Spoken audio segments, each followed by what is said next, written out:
sur Play Store ou dans l'App Store de préférence de votre choix. Cliquez dans la barre de recherche et tapez Kiwi Browser. Cliquez ensuite sur la touche Entrée. Puis téléchargez l'application. Dans mon cas, je l'ai déjà téléchargée. Cliquez ensuite sur Ouvrir et ouvrez l'application. Cela vous ramènera sur Chrome. Pour faire simple, sortez de Play Store, cliquez ensuite dans la barre de recherche, cherchez après cela Kiwi Browser. Cliquez sur l'application pour l'ouvrir. Cliquez ensuite dans la barre de recherche, tapez Inkscape. Cliquez ensuite sur le premier lien qui s'affiche.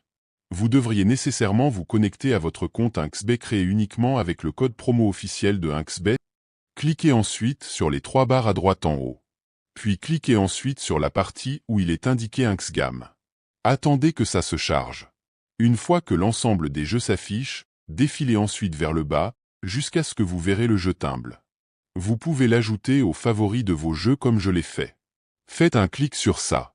Attendez que la page se charge. Une fois que la page s'affiche, ne commencez pas à jouer. On devra effectuer quelques réglages. Alors pour cela, cliquez sur les trois points en haut à droite. Défilez ensuite un peu vers le bas, et cliquez ensuite sur la partie outils de développement. Attendez ensuite que ça se charge. Bon, vous aurez ensuite un peu de code mais n'ayez pas peur. Cliquez ensuite sur la partie où vous voyez deux flèches où je pointe. Puis cliquez sur Accessibilité ou Accessibility. Puis cliquez sur Show Source Order ou Montrer l'ordre source. Puis sélectionnez la partie que je pointe avec le curseur. Cela vous permettra de voir les informations juste en survolant les éléments. Et comme vous pouvez me voir juste en survolant, j'ai accès à toutes les informations. Faites ensuite un clic sur l'un des éléments.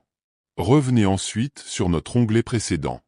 Défilez juste un peu vers le haut, et sélectionnez la balise DIV juste en défilant un peu vers le haut. Revenez ensuite sur notre page de timbre, et vous verrez que les trois objets sont sélectionnés dans l'ordre 1, 2 et 3. Là on va choisir la deuxième case dont la cote est à 1.45.